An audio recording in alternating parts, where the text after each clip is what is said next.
नमस्कार दोस्तों, कालजयी कृतिया में आप सभी का स्वागत है।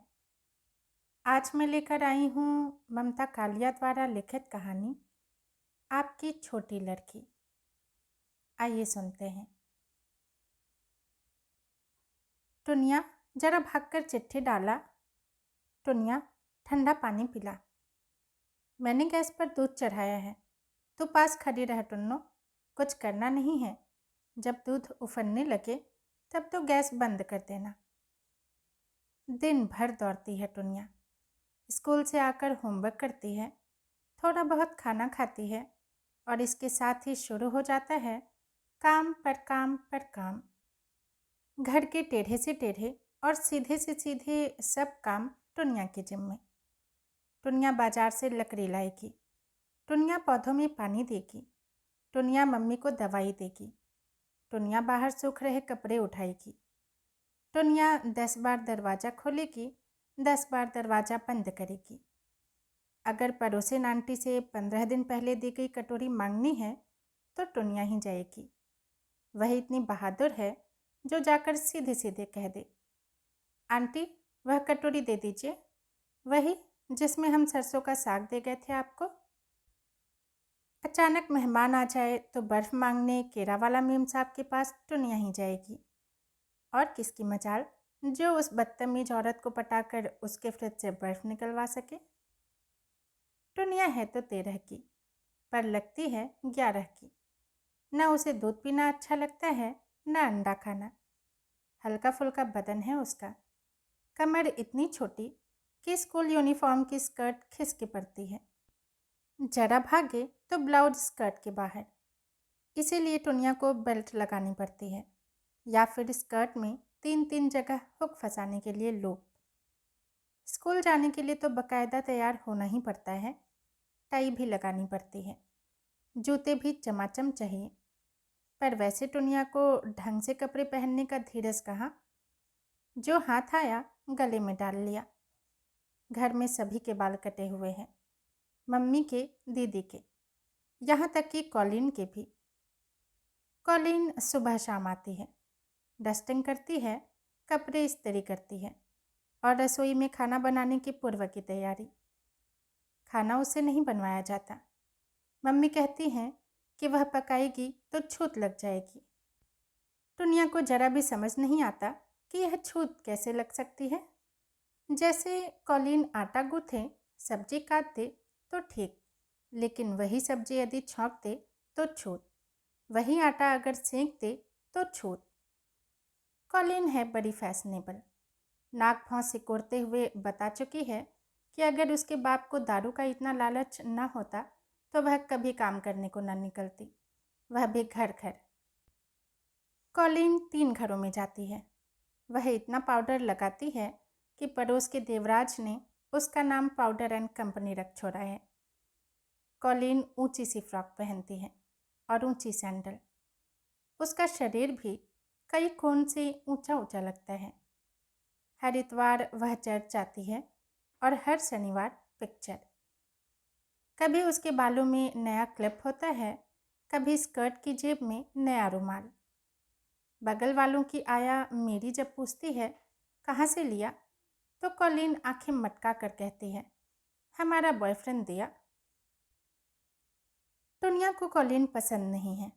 उसे लगता है कॉलिन अच्छी लड़की नहीं है। जिन बातों पर टुनिया को गुस्सा आता है उन पर कॉलिन खिलखिला कर हंस पड़ती है।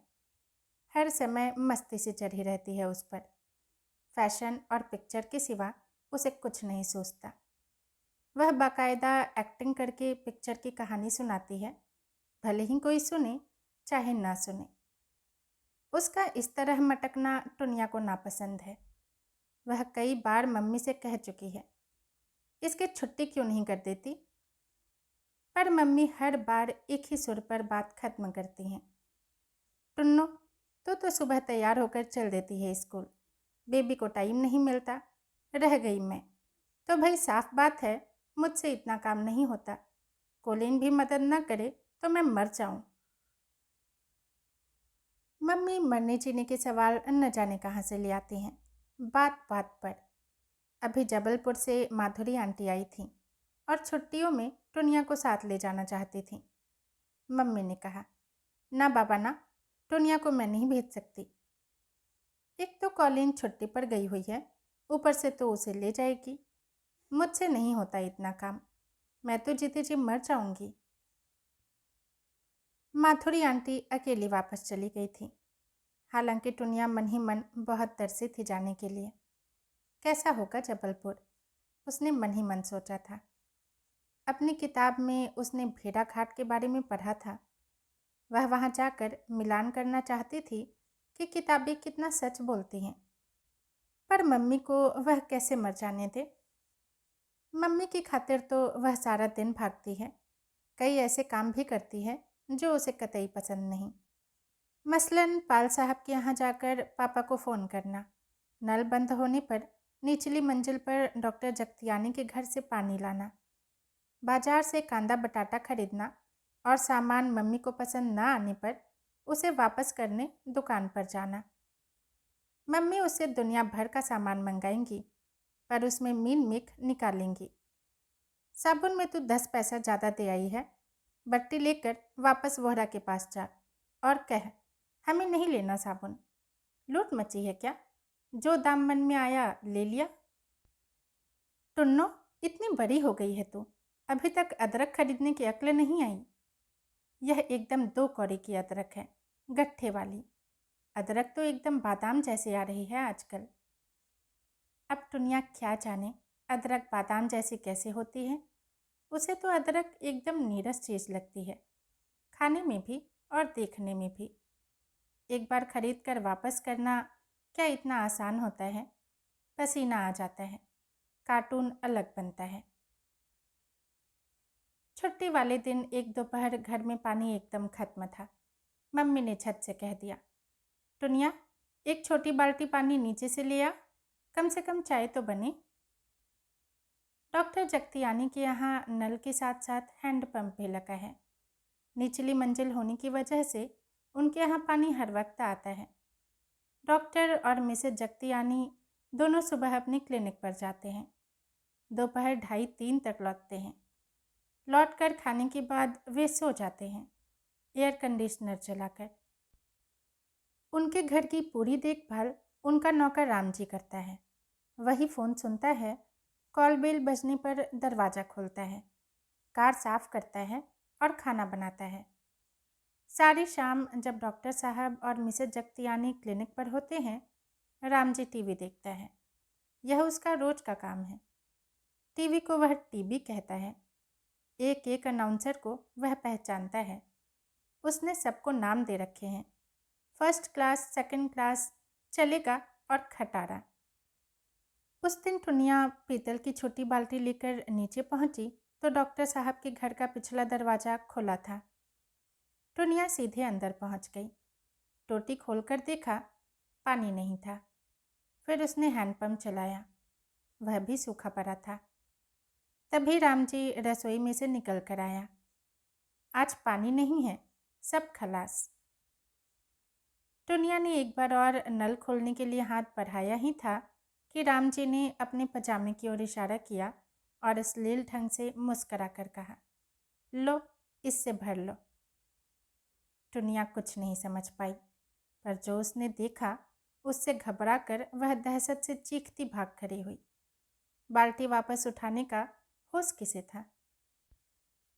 बेतहासा भागती टुनिया तीसरी मंजिल पर घर में घुसी तो मम्मी की घुड़की पड़ी। पानी नहीं लाई ना, अब पीना शाम की चाय। काम तो कोई करना ही नहीं चाहता आजकल। एक कॉलीन है, उसे कुछ कहो तो मुंह बनाती है, और एक तू है, तेरे अलग नखरे। जो करूं, जहां मरूं, मैं मरूं। टुनिया का मन इस वक्त इतना घबरा रहा था कि वह क्या न करते, पर माँ की भुन भुन सुनकर भन्ना गई। ये मम्मी है, इन्हें क्या फिक्र, टुनिया पानी क्यों नहीं लाई। इनका तो बस काम होना चाहिए, नहीं तो ये मरने को तैयार बैठी हैं। और बाल्टी कहाँ फेंकाई, बोल तो सही मुँह से। हद हो गई है ढीठपनी की। खाली बाल्टी उठाकर लाने में इसकी कलाई मुड़ती है। एक हम थे, हमारी माँ जरा इशारा करते हम सिर के बल उल्टे खड़े रहते थे।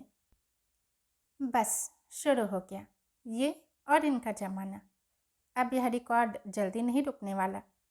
लकड़ी काटने से लेकर सिर काटने तक के अपने तजुर्बे सुनाए जाएंगे। नानी के सिरहाने लहराता सांप मम्मी ने कुचला था। लोहे वाली की सोने की तगड़ी का पता मम्मी ने लगाया था। चोर को सेंध लगाते सबसे पहले मम्मी ने देखा था। नानी की बीमारी में उन्हें कैसे संभाला था। कैसे बताए टुनिया कि यह सब करना आसान है, बनिस्बत वापस नीचे जाने के, अपनी आंखों वह गंदी चीज़ देखने के, महज एक बाल्टी की खातिर। दीदी के साथ तो ऐसा नहीं करती मम्मी। दीदी उनका एक काम भी नहीं करती, फिर भी उसके सामने मम्मी कभी शिकायत नहीं करती। वह तो कांदा बटाटा लेने बाजार नहीं जाती, उसे पानी लेने डॉक्टर जगतियानी के यहाँ नहीं भेजा जाता। बिजली का बिल जमा करने की कतार में दीदी तो कभी नहीं लगी। दीदी सुबह 8 बजे सोकर उठती है, उठते ही हुक्म चलाने लगती है। कॉलिन, मेरे नहाने का पानी गर्म करो। मम्मी, आलू का टोस्ट बना दो। टुनिया, इस कुर्ते के साथ का दुपट्टा ढूंढ दो। दीदी नहाने चली जाती है और घर भर उसके कॉलेज जाने के काम में इस कदर व्यस्त हो जाता है जैसे दीदी लाम पर जा रही हो। मम्मी गेट पर उसे घड़ी और रुमाल पकड़ाने भागती हैं। दीदी थैंक यू भी नहीं कहती, बस एक महारानी नज़र सब पर डालकर शान से चल देती है। अकेली कॉलेज जाती है, पर यूँ लगता है मानो 4 अर्दली आगे 4 पीछे चल रहे हैं। किस शान से दीदी सड़क क्रॉस करती है, आती जाती टैक्सियों कारों को चुनौती देती है। किसी की मजाल जो दीदी से पूछे, क्यों जी, यह सड़क क्या आपके पापा ने बनवाई है? वह पैदल पार पथ क्या बटेरों के लिए रख छोड़ा है? टुनिया को पता है, जब दीदी कॉलेज के लिए निकलती है, कॉलोनी के आधा दर्जन लड़के तभी अपने घरों से निकलते हैं। वे इधर उधर छा जाते हैं, कोई पुलिया के पास, कोई चौराहे पर, कोई बस स्टॉप पर। दीदी इन सब की हीरोइन है। किसी ने दीदी को कॉलेज के स्टेज पर नृत्य करते देख लिया है, बस गड़ब। किसी ने दीदी को डिबेट में बोलते सुना है, धाराशाही। कोई दीदी की चाल का दीवाना है, कोई दीदी के बाल का। बच्चों सीने पर हाथ रखकर गाता है, उड़ उड़ के कहेगी खाक सनम। आबू 2 साल से LLB में फेल हो रहा है। दीदी किसी की ओर देखती नहीं। गर्दन को एक गुमान भरा झटका दे वह बस स्टॉप पर ऐसे खड़ी हो जाती है जैसे बकिंघम पैलेस की बग्घी उसके लिए आने वाली हो। एक दिन तो आ भी गई थी प्रिंस राजगढ़ की गाड़ी। दीदी बस स्टॉप पर खड़ी थी कि चॉकलेट रंग की कार झटके से आकर सामने खड़ी हो गई। प्रिंस खुद ड्राइव कर रहे थे। निहायत शालीनता से बोले, मिस सहाय, मैं भी कॉलेज जा रहा हूँ। May I have the pleasure to drop you? दीदी ने एक नज़र उसे देखा और कहा, सॉरी, मैं नहीं जानती आप कौन हैं। प्रिंस सिर झुकाकर चला गया। वह कॉलेज नहीं गया, वह इतना तिलमिला गया कि उसने उसी दिन न सिर्फ कॉलेज वरन शहर भी छोड़ दिया। बहुत नाज है टुनिया को अपनी बहन पर। दीदी टुनिया से चाहे जो काम ले ले, टुनिया कर देगी। टुनिया दीदी के नाखून काटती है, रुमाल धोती है, बाल कंघी करती है, कमरा ठीक करती है। उस दिन टुनिया बहुत थकी हुई थी। बाजार के 5 चक्कर लगाने पड़े थे। दीदी को भी बाजार का ही एक काम था। उसे दर्जी से मैक्सी मंगवानी थी। दीदी ने अपने बालों से मोतियों के फूलों का छोटा गुच्छा निकालकर टुनिया को पकड़ा दिया। खुशी के मारे टुनिया सारी थकान भूल गई। फूलों को निहारते निहारते वह दर्जी की दुकान तक चली गई और मैक्सी ले आई। पैर बहुत दुखे, पर फूल कितने सुंदर थे। कई बार दीदी टुनिया के हाथ में अपनी फिलॉसफी की किताब को थमाकर लेट जाती है। पढ़ाई करने का दीदी का यह प्रिय तरीका है। टुनिया कांट, हीगल से लेकर अद्वैतवाद तक सब पढ़कर सुनाती है। बहुत कुशाग्र बुद्धि है दीदी। एक बार का सुना ज्यों का त्यों याद हो जाता है उसे। इसी तरह दीदी ड्रामे का पाठ याद करती हैं। दीदी के साथ साथ टुनिया को भी याद हो जाते हैं संवाद। माँ ने कहा। चले गए, सब के सब चले गए। 6 बेटे पैदा किए, 6 चले गए। अब जाकर मैं सोऊंगी, चैन से सोऊंगी। जिस दिन से ब्याही एक दिन भी नहीं सोई। कभी किसी के लिए, कभी किसी के लिए जीवन प्रार्थना में बीता। आज इसकी पूजा, कल उसका उपवास। अब सब चले गए। लाख तूफान आए, अब मेरा क्या बिगाड़ लेंगे। सागर से मुझे क्या लेना और क्या देना। भले ही घर में अब भोजन के नाम पर सिर्फ एक सूखी सड़ी मछली हो, मुझे क्या चिंता, किसकी फिक्र। मैं पैर फैला कर सोऊंगी, भर नींद सोऊंगी। जेम्स इंच के इस नाटक में दीदी गजब का अभिनय करती हैं। हॉल में बैठे एक एक दर्शक की आंखें डबडबाई होती है। टुनिया ने खुद देखा है, दीदी की खासियत यही है, चाहे उसे दिलबहार बेगम बना दो, चाहे बूढ़ी अम्मा, पात्र को जीता जागता खड़ा कर देती है सामने। तभी तो अपने आगे निर्देशक को कुछ समझती नहीं। इंग्लिश एसोसिएशन के नाटक एंटनी एंड क्लियोपेट्रा का निर्देशक वह कुर्गी लड़का है, जिमी। दीदी उसका कोई कहना नहीं मानती। दीदी कहती है वह अपनी मर्जी के अनुसार क्लियोपेट्रा के संवाद बोलेगी। प्रोफेसर चौकसी ने हार कर कह दिया, she is a born Cleopatra, let her handle the character. College के वार्षिकोत्सव में दीदी की जय जयकार होती रहती है। मुख्य अतिथि एक के बाद एक 10 पुरस्कार दीदी को देते हैं। अधिकतम अंक पाने पर अंग्रेजी, हिंदी, फिलॉसफी और लैंग्वेज का प्रमाण पत्र तो मिलता ही है, साथ ही गायन, नृत्य और अभिनय का भी। एक पुरस्कार व्यक्तित्व के लिए, एक वक्तृता के लिए। टेबल टेनिस शील्ड दीदी की वजह से जीती गई, उसका भी विशेष पुरस्कार मिलता है। बार बार अपनी सीट से मंच तक जाना दीदी की शान के खिलाफ है। दीदी वहीं खड़ी हैं विंग्स में, एक भक्त छात्र को अपने पुरस्कार पकड़ाती हुई। वहीं से निकलकर वह मुख्य अतिथि से पुरस्कार ग्रहण करती और वहीं खड़ी हो जाती। हॉल में सब बड़े रस्क से उसका नाम सुन रहे हैं, उसके दीदार का इंतजार कर रहे हैं, पर दीदी को कोई जल्दी नहीं। मंच पर जाते समय वह घबराती भी नहीं। पुरस्कार टुनिया को भी मिलते हैं अपने स्कूल में, पर वह तो इस कदर हड़बड़ा जाती है कि प्राचार्य तक पहुंचना मुश्किल हो जाता है। घबराहट में मुंह से कभी थैंक यू पहले निकल जाता है और पुरस्कार बाद में पकड़ती है। कभी थैंक यू मुंह से निकल ही नहीं पाता, जुबान तालू से चिपक कर सूख जाती है। हाथ थर थर कांपते हैं। वही रोज के चेहरे होते हैं, फिर भी टुनिया कितना घबरा जाती है। दीदी बिल्कुल नहीं घबराती। एकदम बाहरी आदमी है मुख्य अतिथि, पर दीदी कुछ इस अंदाज में उसके हाथों से पुरस्कार लेती है मानो ले नहीं, दे रही है। टुनिया भी बैठी है ताली बजाने वालों में। जितनी बार दीदी का नाम बुलाया जाता है, टुनिया को लगता है उसका कद ऊंचा होता जा रहा है। उसकी इच्छा होती है अपनी सीट पर खड़ी हो जाए और जोर जोर से ताली पीटे। उसका दिमाग उसे तसल्ली और तमीज सिखाता है। जलसे के बाद टुनिया दीदी के साथ लौट रही थी। कॉलेज से बस स्टॉप कुछ दूरी पर था। कुछ इनाम दीदी ने पकड़े थे, कुछ टुनिया ने। टुनिया को लग रहा था ये उसी ने जीते हैं। आखिर वही तो दीदी को संवाद याद कराती है, नाटकों के। वही दीदी को फिलॉसफी, हिंदी और अंग्रेजी के लेसन सुनाती है। बार बार रास्ते में कभी कोई दीदी को मुबारकबाद दे रहा था। तभी 4 लड़कों के एक झुंड ने आकर दीदी को बधाई दी। फिर उनमें से एक नाटे से लड़के ने कहा, मिस सहाय, हम लोगों में एक शर्त लगी है।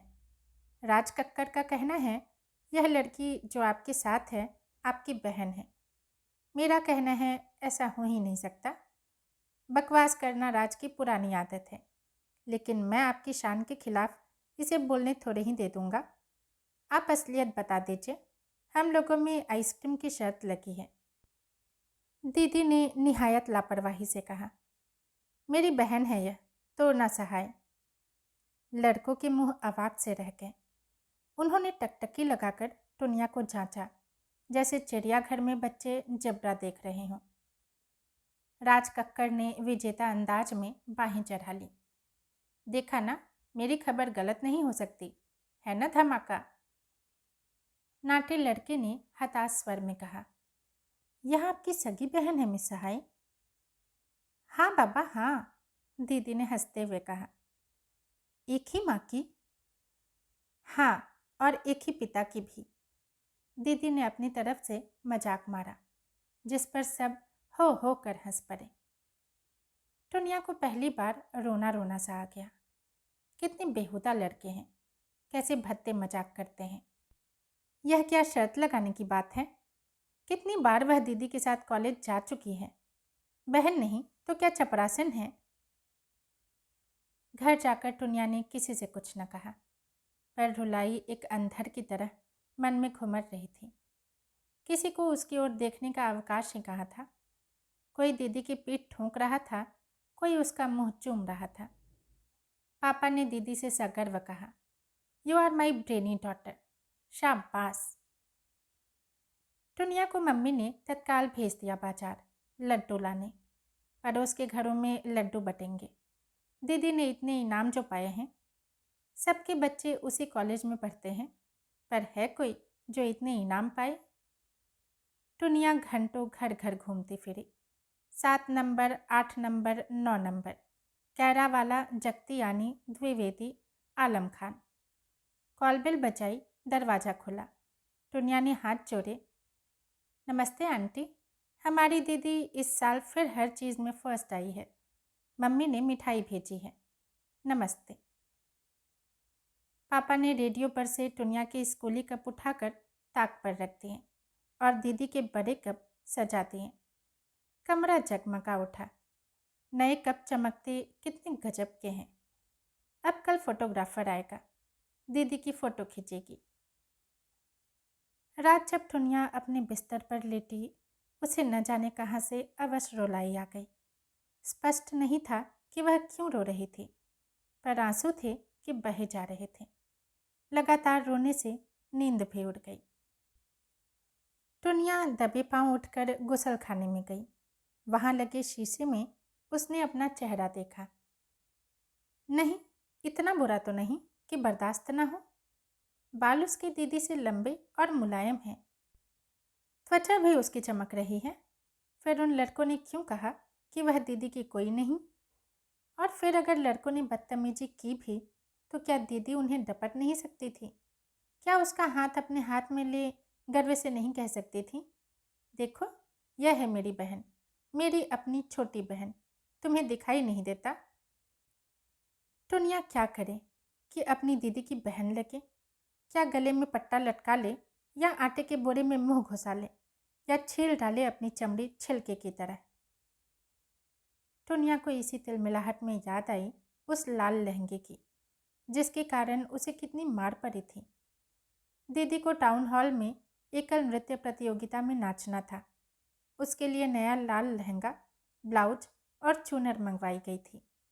प्रतियोगिता के पूर्व दीदी दोपहर में बाजार गई थी, लाल चुटीला और झूमर खरीदने। पीछे से दर्जी ने आकर दीदी की पोशाक दी। नई लाल पोशाक टुनिया को इस कदर भाई कि उसे रहा न गया। उसने चाव ही चाव में अपनी फ्रॉक उतार लहंगा ओढ़नी पहन ली। बाकायदा सिर ढक कर वह माथे पर टिकुली लगा ही रही थी कि दीदी वापस। टुनिया को काटो तो खून नहीं। हे भगवान, दीदी ने देख लिया, अब क्या होगा? दीदी का पारा गर्म हो गया। तूने मेरी पोशाक क्यों खराब की? बता बता। दीदी ने उसे झंझोर डाला। दीदी खराब नहीं की, लो मैं उतार देती हूँ। दीदी रोने बैठ गई। मैं अब यह पोशाक नहीं पहनूंगी, यह गंदी हो गई। मम्मी ने दीदी से कुछ नहीं कहा, बस टुनिया की धुनाई कर डाली, जिसके कारण दीदी की पोशाक गंदी हो गई। टुनिया हफ्तों सोचती रह गई, क्या पोशाक इतनी जल्द गंदी हो गई कि दीदी का डांस बिगड़ गया, उसे पुरस्कार नहीं मिला और घर लौटते समय उसकी एक पायल भी खो गई। तब से टुनिया ने गांठ बांधी, दीदी का कोई कपड़ा छूना नहीं है, रुमाल भी नहीं। दीदी को दुखी नहीं करना है। रात भर की छटपटाहट के बाद टुनिया ने तय किया कि वह लड़कों की खुरापात पर कतई ध्यान नहीं देगी। वह अपना पूरा ध्यान पढ़ने में लगाएगी। दीदी के कॉलेज अब कभी नहीं जाएगी, मम्मी कहेंगी तब भी नहीं। स्कूल में टुनिया का दिन बहुत अच्छा बीता। इंग्लिश में वेरी गुड मिला, ड्राइंग में गुड। खुशी के मारे बाकी पीरियड भी खटाखट बीत गए। अब आया गणित का पीरियड। होडी वाला सर की क्लास। लड़के लड़कियों को सबसे ज़्यादा सज़ा इसी पीरियड में मिलती है। लड़कों की तो ज़बरदस्त कैनिंग होती है। लंबी लचीली टहनी होडी वाला सर की क्लास का दौरा कर डालती है। सनाक सनाक हथेलियों पर केन लेते लड़के रोते नहीं, पर उनके होंठ भींच जाते हैं। टुनिया के बदन में फुरफुरी आती है। जितनी बार यह आवाज़ सुनती है वह सनाक सनाक। लड़कियों को मार नहीं पड़ती, उन्हें स्कूल के बाद रुकने और पाठ लिखने की सज़ा मिलती है, डिटेंशन। क्या तुक है इसमें? सवाल गलत हुआ गणित का और सज़ा में मिल गया आर ह्यूमन स्ट्रक्चर को 9 बार लिखना। टुनिया को कभी यह सज़ा नहीं मिली, लेकिन जिन्हें मिलती है वे भी तो उसकी सहेलियां हैं। उसे पता है, लिखते लिखते उनकी बिछली उंगली नीली पड़ जाती है। टुनिया के सवाल कभी गलत नहीं होते, पर उसे सर का रवैया पसंद नहीं। जिस समय छात्र सवाल कर रहे होते हैं, होडी वाला सर खिड़की पर पीठ टिका गिद्ध दृष्टि से सबको देखते रहते हैं। No cheating. लड़कों से निपटकर वे लड़कियों के पास आते हैं। लेट मी सी मिसी बाबा, व्हाट हैव यू डन? कहते हुए वे प्रत्येक मिसी बाबा का सवाल जांचते हैं। जितनी देर वे सवाल देखते हैं, उनका एक हाथ लड़के की पीठ पर बराबर चलता रहता है, कंधे से लेकर कमर तक के हिस्से पर। दष्ट पुष्ट गुलगुली लड़कियों पर वे विशेष मेहरबान होते हैं, पर लड़कियां उनसे कतराती हैं। बड़ी लड़कियां आपस में इस बात में भुनभुनाती हैं, पर डर के मारे कोई जुबान नहीं खोलती। टुनिया के प्रायः सभी सवाल ठीक होते हैं, शायद इसीलिए सर उसके पास कभी नहीं फटकते। जल्दी से राइट लगाकर आगे बढ़ जाते हैं। 2-4 बार टुनिया ने वे सवाल भी हल कर दिखाए हैं जो सर नहीं कर पा रहे थे। होडी वाला सर सिर्फ MTC तक पढ़े हैं। छात्र उनकी डिग्री को कहते हैं संडास टिकट कलेक्टर। संडास जाने का टिकट कहाँ लगता है, उन्हीं से पूछने की बात है। शनिवार को पापा ने सुबह बैठक साफ करवाई। उनकी बैठक बस टुनिया साफ कर सकती है। कोलिन को तो जरा भी तमीज़ नहीं। जरूरी से जरूरी कागज रद्दी समझ कूड़े में बटोर कर फेंक देगी।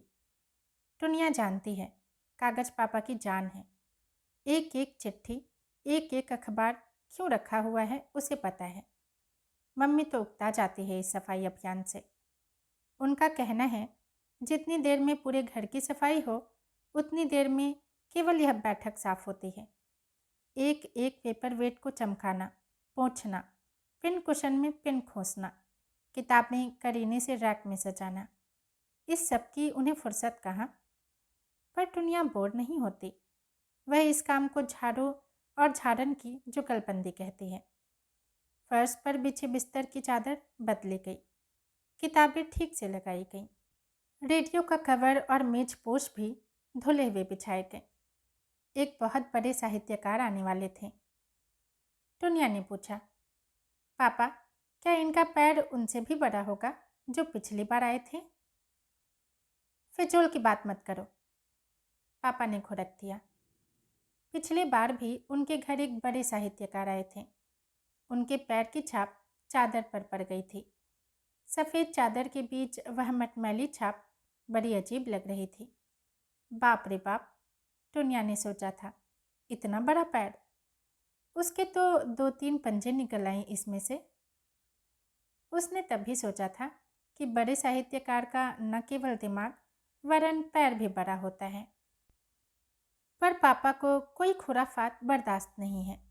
घर में सब स्वच्छ होना चाहिए। कायदे से कमरे में आओ, नमस्ते करो, चाय रखो और चले जाओ।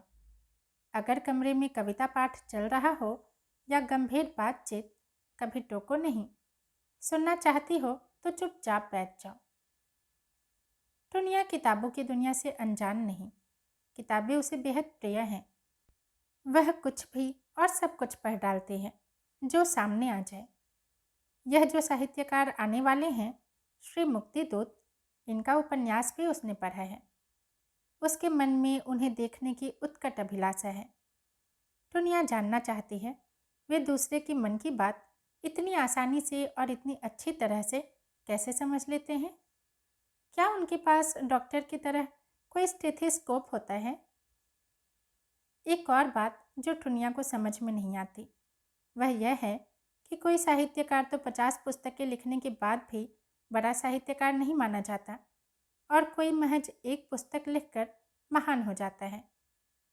पापा थोड़ा बहुत समझाते हैं, फिर अपना शाश्वत वाक्य बोल देते हैं, अभी तू बहुत छोटी है।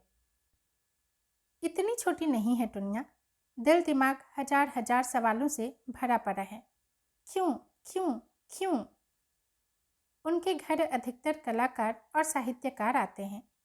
यहाँ आने वाले तरह तरह के लोग हैं। एक बार एक कलाकार आए थे, जेब में 300 रुपये और बेशुमार उम्मीदें लिए। वे फिल्मों में संघर्ष करना चाहते थे। शक्ल से कितने भोले लगते थे। उनके घर महीनों रहे थे इसी बैठक में। रोज सुबह झोला कंधे पर डाल निकल जाते।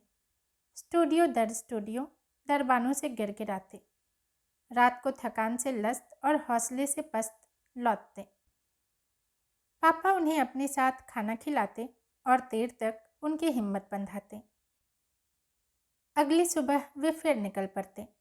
3.5 महीने की दौड़ धूप के बाद उन्हें एक फिल्म में भूमिका मिली।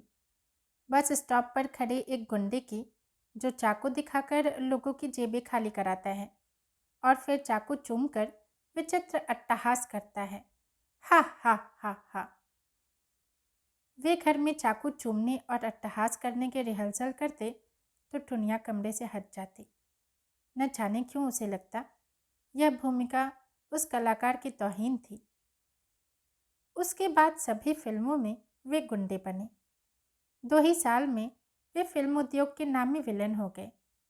उन्होंने जुहू पर फ्लैट खरीद लिया, कार खरीद ली, शादी कर ली और पापा को पहचानने से इनकार कर दिया। पापा को कोई खास फर्क नहीं पड़ा। न वे आहत हुए न अपमानित। उन्होंने कुछ और साथी ढूंढ लिए, पर मम्मी किचकिचाती रहीं। जब तक 2 रोटी का ठिकाना नहीं था, फलानी जी गले से बंधे रहे। आज रोटी बोटी दोनों का इंतजाम हो गया तो कैसे आंखें फेर ली, जाने इन्हें कब अक्ल आएगी। अरे अब तो यह सदाव्रत बंद करो। आज की दुनिया में कोई किसी का नहीं। क्या मिला तुम्हें मर मर कर? पापा ने एक बार भी शिकायत नहीं की। न जाने कितने लोगों को 5 रुपए से लेकर 50 रुपए तक उधार दिए, जो डूब गए। वर्षों मम्मी ने घर खर्च के रजिस्टर में इसे उचंत में डाल दे रखा, फिर हार कर लिखना छोड़ दिया। पापा ने कहा, इसमें क्या झींकना, सारा जीवन ही लेन देन है। मम्मी बोली, तुम्हारा तो सारा जीवन बस लेन देन ही है। मम्मी को गुस्सा बहुत जल्द आता है। अच्छी बातों में भी वे न जाने कहाँ से आपत्ति ढूंढ निकालती हैं। 21 नंबर में नए किराएदार आए थे, मिस्टर पै। उस दिन उनकी लड़की विनया सामने के लॉन में 2-3 लड़कियों के साथ खेल रही थी। दुनिया भी पहुंच गई। सबने मिलकर रस्सी कूदी, आइस पाई खेला। वापस जैसे ही दुनिया घर आई, माँ ने जवाब तलब किया, किसे पूछ कर गई थी? कपड़े क्यों नहीं बदले? बाकी लड़कियों के कपड़े देखे थे, एकदम परी जैसी लग रही थी। हमारी नाक कटाएगी। लो, हो गई ना सारी शाम गुरगोबर। माँ की डांट बर्दाश्त नहीं होती और माँ ही सबसे ज़्यादा डांटती है। डांटने के बाद रोने या सुस्त पड़ने का अवकाश नहीं देती। खुद अपनी तबीयत खराब कर बैठ जाती हैं। फिर शुरू हो जाता है पापा की नसीहतों का सिलसिला। कितनी बार कहा है टुन्नो, मम्मी को गुस्सा न करने दिया करो, इनका ब्लड प्रेशर बढ़ जाता है। तुम्हें जरा ख्याल नहीं मम्मी का टुन्या। चलो इन्हें पानी में ग्लूकोज पिलाओ। शाम को डॉक्टर गांगुली के पास ले जाना मम्मी को।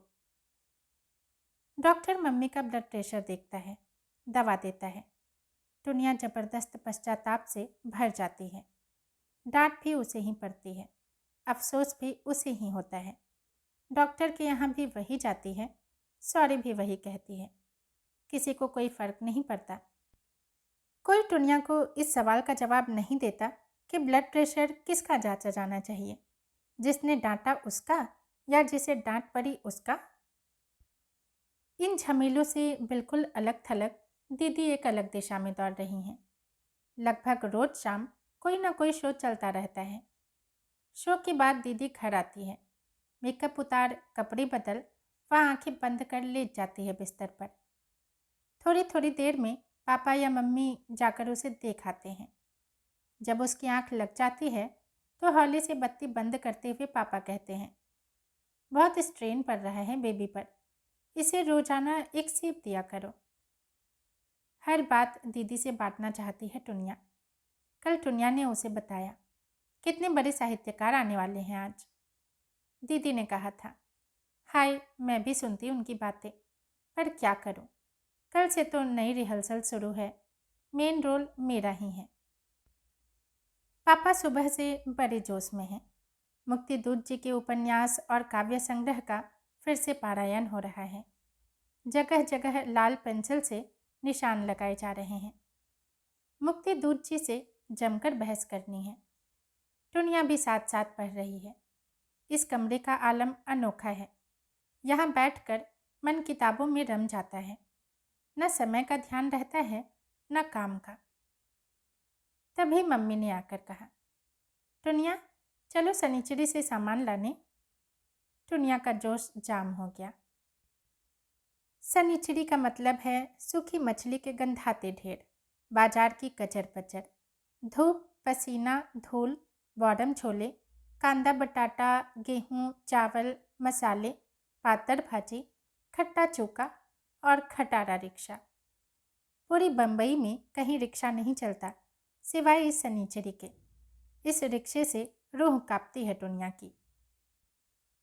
पहले तो बाजार की एक एक दुकान पर मम्मी को मोल भाव करते देखो, बोलो कुछ नहीं, बस झोले पकड़े खड़ी रहो। फिर जब मम्मी की तसल्ली हो जाए तो सौदा ले लो। बराबर टकटकी लगाकर तराजू देखती रहो, तरकारी वाली कहीं डंडी तो नहीं मार रही। इसी चतुराई से मम्मी महीने का पूरा सौदा सनीचरी से लेंगी। फिर बड़े कौशल से वे सस्ता रिक्शा करेंगी। रिक्शा करने में उनके दो शर्तें अनिवार्य हैं, रिक्शा सस्ता हो और रिक्शे वाला विनम्र। झकझक करने वालों से मम्मी को बहुत चिढ़ है। रिक्शे में चढ़ते ही मम्मी टमाटर का झोला या तेल की पीपी बगल की सीट पर रखेंगी और कहेंगी, टुनिया, तो यहाँ नीचे बैठ ले, टमाटर कहीं पिच न जाए, तेल कहीं बह न जाए, पीपी में झाल तो नहीं लगी है, थोड़ी ही दूर की बात है। अगर टमाटर या तेल कुछ न साथ हुआ तो कॉलोनी की ही कोई पड़ोसिन मम्मी को जरूर दिख पड़ेंगी। मम्मी उसे भी रिक्शे में अपने साथ लाद लेंगी और कहेंगी, टुन्नो, तो जरा किनारे पर टिक जा, यहाँ मेरे पैरों के पास। नहीं नहीं बहन जी, आप परेशान मत होइए, हमारी बेटी तो बड़ी सीधी है, जहाँ कहो बैठ जाए, जहाँ कहो खड़ी हो जाए। बच्चों का क्या है, जैसे रखो रह जाते हैं। नहीं बैठना चाहती टुनिया इस तरह, कितनी शर्म आती है उसे। स्कूल की कोई सहेली देख ले या टीचर तो कितनी खिल्ली उड़ेगी उसकी। 8वीं में पढ़ती है, कोई बच्ची तो नहीं। वह क्या घर की नौकरानी है जो पैरों के पास बैठे। इतना ही शौक है मम्मी को पड़ोसिने ढोने का तो 2 रिक्शे क्यों नहीं कर लेती। टुनिया जब इस तरह बैठती है तो सामने से उसका कच्छा दिखने लगता है। कम से कम टुनिया को तो यही लगता है, उसका कच्छा दिख रहा है, बल्कि सारी दुनिया को खबर है कि दिख रहा है। शेम शेम, क्या करे टुनिया। फ्रॉक इतनी लंबी नहीं कि आगे खींच ले, पीछे से मम्मी की चप्पल चुभ रही है, आगे से यह मुसीबत। बहुत बोर होती है टुनिया इस सनीचरी की कवायद से। ऊपर से गजब यह कि मम्मी इसे तफरीह का नाम देती हैं। अब अगर घर पहुंच झोले रख टुनिया यह कहे कि वह 17 नंबर वाली पिन्हास दादी के यहाँ जा रही है तो मम्मी डपट कर कहेंगी, बैठ चुपचाप, अभी घूम कर नहीं तो क्या पापड़ बेल कर आ रही है। घर में तो किसी का टिकवा लगता ही नहीं है, जो करूं मैं करूं, जहाँ मरूं मैं मरूं। मम्मी एक बार बोलना शुरू करते तो देर तक चुप नहीं होती, रुक रुक कर उसी विषय पर बोलती है। लिफाफे खाली कर दाल डिब्बों में डाली जा रही है, भाषण चालू। गेहूं कनस्तर में पलटा जा रहा है, भाषण चालू। कांदा बटाटा अलग अलग टोकरियों में रखा जा रहा है, भाषण चल रहा है। धीरे धीरे यह स्वगत कथन में बदल जाएगा। टुनिया मम्मी के पीछे पीछे कुछ इस तरह घूमेगी मानो दोनों के बीच कोई तार जुड़ा है। मम्मी मुड़ेंगी तो वह भी मुड़ेगी, मम्मी झुकेंगी तो वह भी झुकेगी। मम्मी ने चिड़चिड़ाकर एक बार फिर कहा, सुनती नहीं है, फिर और धूप चढ़ जाएगी, जल्दी उठ। पापा ने किताब पर से नजर उठाई और बोल पड़े बमक कर, क्या तुम सुबह से कुरकुर शुरू कर देती हो? आटे दाल के सिवा और कुछ पता भी है? नहीं जाएगी टुनिया, इतने बड़े साहित्यकार आ रहे हैं, किसी भी समय आ सकते हैं। यहाँ कौन बनाएगा चाय? जाना है तो कॉलिन को लेकर जाओ। एक कटखनी नज़र पापा और टुनिया पर डाल मम्मी चली गई। पापा द ग्रेट।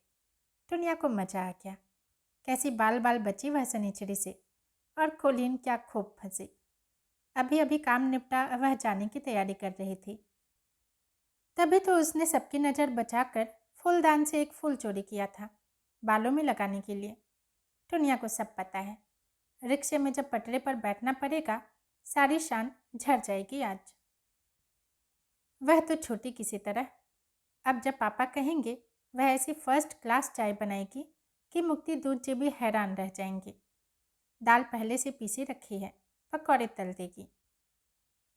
नहीं, दीदी क्यों करेगी मदद, अभी तो वह सोकर ही नहीं उठी। उठेगी फिर तैयार होगी और तत्थई में लग जाएगी। कल ही तो उसके ड्रामे का 25वां शो खत्म हुआ है, आज नई रिहर्सल शुरू है।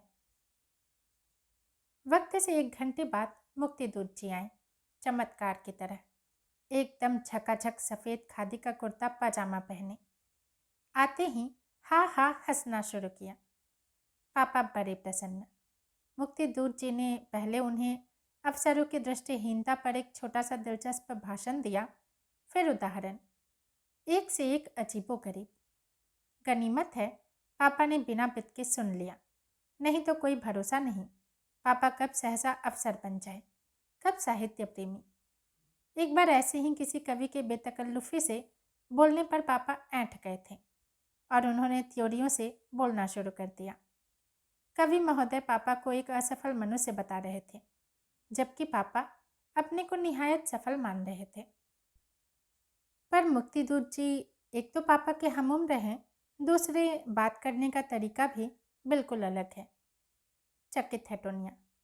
पापा ने बताया था कि मुक्ति दूध जी न नौकरी करते हैं न व्यवसाय, पर कितने अलमस्त, किसी बात की फिक्र नहीं, शहनशाह सा अंदाज, गूंज भरी आवाज़, सिगरेट पीने का दिलकश अंदाज, और किस कदर आत्मीय। खाया उन्होंने कुछ नहीं, चाय खूब तारीफ करके पी। पूछा, किसने बनाई? आपकी पत्नी ने?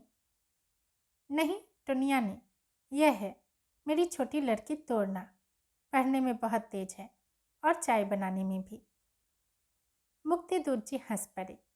यह लड़की बहुत तरक्की करेगी। मैं तो कहता हूँ जो अच्छी चाय बना सकता है वह दुनिया में मुश्किल से मुश्किल काम कर सकता है। तभी दीदी तैयार होकर कमरे में आई। सफ़ेद साड़ी ब्लाउज में कितनी ताज़ा लग रही थी, बिल्कुल फूल की तरह। रोहिणी भाटे सभी छात्राओं को सफ़ेद वस्त्र में आने को कहती हैं। उनका कहना है कि नृत्य एक सात्विक क्रिया है, वह स्वयं भी सफ़ेद रंग के कपड़े ही पहनती हैं। मुक्ति दूध जी को नमस्कार कर दीदी ने पापा से कहा, पापा हमें ठीक 11 बजे पहुंचना है रोहिणी भाटे की क्लास में। आज से वसंत सेना की रिहर्सल शुरू है। ठीक है, चली जाना, पापा ने कहा। तभी मिसेज रहेजा आ गई 4 नंबर से। टुनिया के यह कहने पर कि मम्मी बाजार गई हैं, वह अंदर रसोई तक उन्हें देख आई, फिर आकर बैठक में बैठ गई। उस समय पापा और मुक्ति दूध जी में बहस चल रही थी कि उत्कृष्ट साहित्य के लिए लोकप्रियता की कोई शर्त हो सकती है या नहीं। मुक्ति दूध जी लोकप्रियता को व्यावसायिकता से जोड़ रहे थे, जबकि पापा उसे जनमानस से। वह बार बार रामचरितमानस के लोकप्रिय अंश उद्धृत कर रहे थे। मुक्ति दूत जी ने कहा, रामचरितमानस अपनी साहित्यिकता के कारण नहीं, धार्मिक आग्रहों के कारण लोकप्रिय है। मिसेज रहेजा बैठे रहीं कुछ देर, अपनी एक एड़ी से दूसरी एड़ी खुजाती। फिर बोली, टुनिया, हमने इडली का घोल बना रखा है, सांचा दे दो तो जल्दी से इडली पक जाए। अब आई ना असल बात पर। यह रहेजा आंटी इतनी बहाने क्यों बनाती है? आते ही सीधे कह देती कि सांचे के लिए आई है। इन्हें क्या पता बैठक में कौन बैठा है इस वक्त। सच, टुनिया को हैरानी होती है। कॉलोनी की सभी स्त्रियां एक सी हैं, सबकी आदतें एक सी। सुबह उठकर मेकअप कर लेना, हर वक्त खाने पीने के बारे में सोचना, दोपहर को सोना और शाम को टीवी देखना और रात को घोषित करना, आज तो मैं बहुत थक गई। टुनिया ऐसी कतई नहीं बनना चाहती। वह तो ऐसी बनना चाहती है जैसे मुक्ति दूत जी। उसे लगता है जिंदगी के जरूरी सवालों का जवाब साहित्यकार ही ढूंढ सकता है। मुक्ति दूत जी जानना चाहते थे कि क्या माधव मिश्रा अभी भी इस कॉलोनी में रहते हैं। रहते हैं, पापा ने बताया। आजकल बहुत उदास है, कहीं आते जाते नहीं। हाल ही में उनकी पत्नी का देहांत हो गया। अकस्मात? नहीं, कैंसर था। मैं तो उनका घर भूल गया हूँ। कोई 8 बरस पहले आया था एक बार। किस नंबर में है? 108। इस ब्लॉक से हटकर उधर तीसरी सड़क के मोड़ पर जो क्वार्टर बने हैं उनमें। कहाँ भाई? टुनिया बता देगी, जानती है। टुनिया बेटी, जरा मुक्ति दूत जी को माधव मिश्रा के घर पहुँचा दो, पापा बोले। भाई, लेकिन लौट कर हम एक और चाय पियेंगे। जरूर जरूर, पापा की मुस्कान खिल गई। पापा को और क्या चाहिए? उनका मन तो बस स्वागत सत्कार के लिए बना है। वश चले तो सारा दिन सारी रात दरवाज़ा खोले बैठे रहें आगंतुकों के इंतजार में। उनकी भूख प्यास मित्रों के साथ बंधी है। साथ में कोई खाने वाला ना हो तो 3 बजे तक खाने की सुध न लेंगे। कोई आ जाए तो 12 बजे से ही भूख लग जाएगी। टुनिया ने जरा भी देर नहीं लगाई, फौरन स्लीपर्स पहने और चल दी मुक्ति दूत जी के साथ। बाप रे, कितने लंबे हैं, तार की तरह। बात करते समय अगर इनकी तरफ देखना हो तो गर्दन में बांटा पड़ जाए। मुक्ति दूत जी ने देखा, टुनिया उनके साथ लगभग भागते हुए चल रही है। उन्होंने रफ्तार धीमी कर दी। पूछा, यह तुम्हारी बहन थी ना? आपको कैसे पता चला? वाह, तुमसे इतनी मिलते जो है। टुनिया ने शायद गलत सुना है, या मुक्ति दूत जी ने गलत ही कहा है। सब तो कहते हैं मुझसे जरा भी नहीं मिलती। बहुत मिलती है, तुम्हें पता है तोड़ना। भगवान के पास सबसे बेहतरीन प्रिंटिंग प्रेस है। इंसान लाख कोशिश करे, वह बात पैदा नहीं कर सकता जो भगवान कर सकता है। जैसे किताबें छपती हैं, सब एक सी, उसी तरह भगवान हर खानदान के नाक नक्श के ब्लॉक प्रिंट करते हैं। तभी न जानकर लोग कहते हैं, अरे बबुआ, तेरी नाक तो बिल्कुल दादी पर गई है, तेरी हंसी में तो बुआ की छवि है। ईश्वर एक बढ़िया मुद्रक है। अपनी ही बात पर मुक्ति दूत जी हा हा कर हंसते हैं। टुनिया के मुंह से फौरन निकला, आप भगवान को मानते हैं? क्यों? ऐसा तुम्हें क्यों लगा कि भगवान को मानने वाले कम होते जा रहे हैं? पता नहीं, एक बार पापा ने कहा था, लोग ज्यों ज्यों पढ़े लिखे बन रहे हैं उनकी भगवान पर से आस्था हिल रही है। यह तो पापा ने कहा था, तुम क्या कहती हो? मुझे भी ऐसा ही लगता है। नहीं, पापा को ऐसा लगता है, इसलिए तुम्हें ऐसा लगता है। टुनिया रानी, अलग से सोचो, क्या हमारे देश में कभी ईश्वर से विश्वास खत्म हो सकता है? अभी मैं चौराहे के बीचों बीच एक बॉडम सा पत्थर रख दूं, सिंदूर में रंग कर, और खुद उस पर जाकर 2 फूल चढ़ा आऊं, फिर देखना तुम, अपने लोगों की कितनी आस्था है।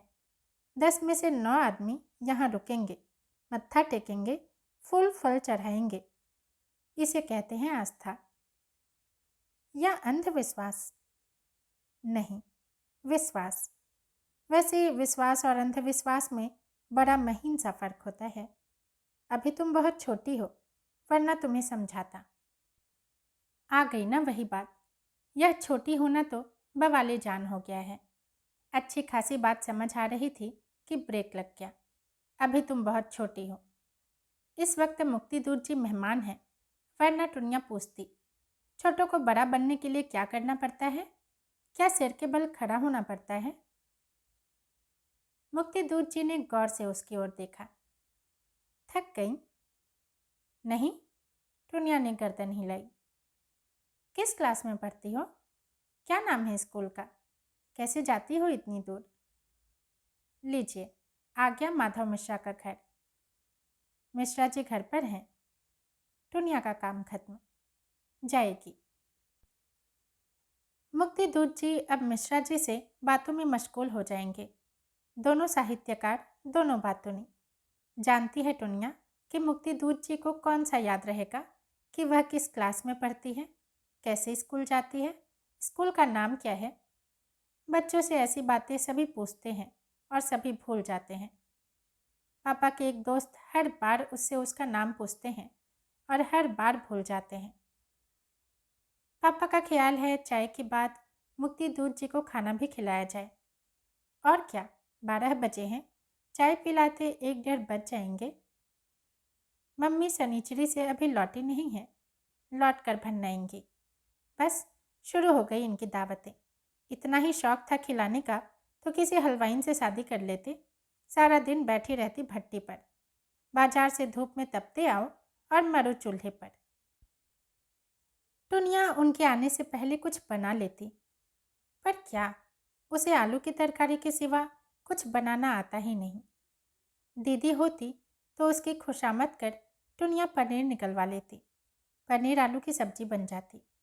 पर दीदी तो रिहर्सल के लिए जा चुकी। चलो, जैसा बुरा बावरा आता है बनाएगी टुनिया। पापा को ना कहेगी, खराब बनेगा तो सॉरी कह देगी। ढेर सा सलाद काट देगी, चटनी अचार सब रखा है दे देगी। मिठाई पापा मंगा ही लेंगे। मम्मी के लिए नहीं छोड़ेगी कोई काम। एक तो मम्मी थकी हुई लौटेंगी, दूसरे उन्हें गुस्सा आएगा। अगर मम्मी पसंद करे तो छुट्टी वाले दिन टुनिया सारे घर का खाना बना दे। पर पसंद ही तो असली बात है। मम्मी को किसी के हाथ का बना खाना अच्छा नहीं लगता। कई नौकरों की मम्मी छुट्टी कर चुकी हैं। कोई चपाती मोटी बनाता था, कोई सब्जी पतली बनाता। किसी की उन्हें सफाई नापसंद थी तो किसी की हाथ की सफाई। मम्मी बहुत स्वादिष्ट भोजन बनाती हैं, पर किसी को सिखाना उनके वश की बात नहीं, झींकने लगती हैं। मुक्ति दूध जी आई, पहले चाय पी। पापा ने खाने के लिए आग्रह किया। सहज भाव से वह रुक गए। टुनिया ने अकेले सारा इंतजाम किया। वह दौड़ दौड़ कर गर्म फुल्का खिला रही थी। उसे बिल्कुल कष्ट नहीं हो रहा था। मुक्ति दूध जी कब कब आते हैं? आपकी लड़की की आवाज़ बहुत अच्छी है, इसका रेडियो ऑडिशन क्यों नहीं करवाते? मुक्ति दूध जी ने कहा। पापा उत्साह और गर्व से बताने लगे। उसे समय ही कहाँ है रेडियो के लिए। फिर रेडियो में वे कलाकार जाते हैं जो मंच अथवा टीवी पर अयोग्य सिद्ध होते हैं। रेडियो तीसरी श्रेणी की प्रतिभाओं के लिए है। यह तो स्टेज के नामी कलाकार हैं। आए दिन इसके शो होते रहते हैं। बल्कि एक बार फिल्मों के लिए भी प्रस्ताव मिला। काफ़ी नामी प्रोड्यूसर का था। लेकिन आप जानते ही हैं, बच्चे को वहाँ फंसाना तो बिल्कुल गलत है। 2 साल से कत्थक सीख रही है, कॉलेज भी जाना रहता है, पढ़ाई में हरदम अव्वल आती है। कौन, यह टुनिया? यह तो अभी बिल्कुल मूर्ख है, कुछ नहीं आता। वह मेरी बड़ी बेटी पपीहा। नहीं साहे साहब, मैं इसकी बात कर रहा हूँ, आपकी छोटी लड़की की।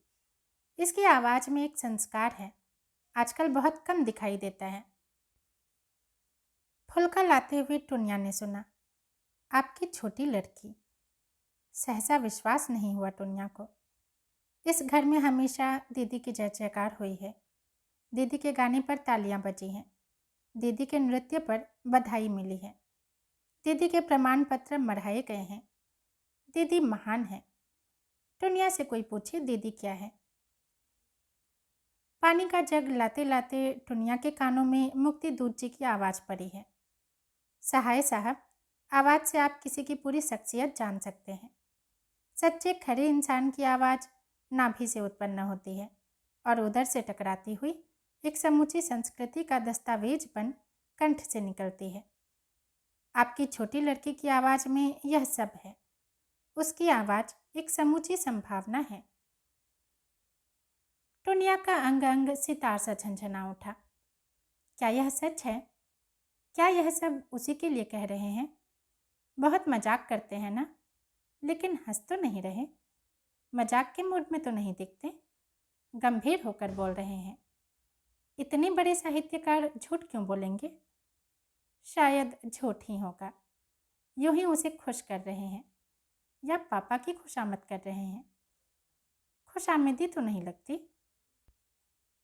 वह उनके सामने बोली ही कहा, वे ही बोलते रहें। क्या उन छोटे छोटे अस्फुट जवाबों में से उन्होंने यह मनी ढूंढ निकाली? टुनिया ने सोचा था। उन्होंने उसे मूर्ख मानकर ही ज़्यादा बात नहीं की। पापा गर्दन हिलाते हुए उनके आगे मिठाई की प्लेट बढ़ाने लगे। पापा ने अपनी परिवार प्रशस्ति शुरू कर दी। हमारे घर में भी सभी की आवाज़ बहुत अच्छी है। मेरे पिताजी की आवाज़ भी बहुत अच्छी थी। जब वे सस्वर रामायण पाठ करते तो सारा मोहल्ला आ जाता था सुनने। भीड़ संभालना मुश्किल हो जाता था। पपीहा की आवाज़ तो सबसे अच्छी है। क्या बताएं, आज होती तो आपको उसका गाना सुनवाते। कुछ नहीं लेना देना टुनिया को इस परिवार पुराण से। अब लाख बार घर वाले उसे चाय बनवाएं, पानी मंगवाएं, सब्जी कटवाएं, कुछ नहीं व्यापेगा उसे। उसे आज यह कैसी संपदा मिल गई है। उसके कानों में ठुमरी सी छोटी यह बात किस कदर ठुमक रही है। आपकी छोटी लड़की, आपकी छोटी लड़की। दोस्तों, कहानी यहीं समाप्त होती है। यदि पसंद आई हो तो लाइक करें, कमेंट करें और चैनल को सब्सक्राइब भी ज़रूर करें। धन्यवाद।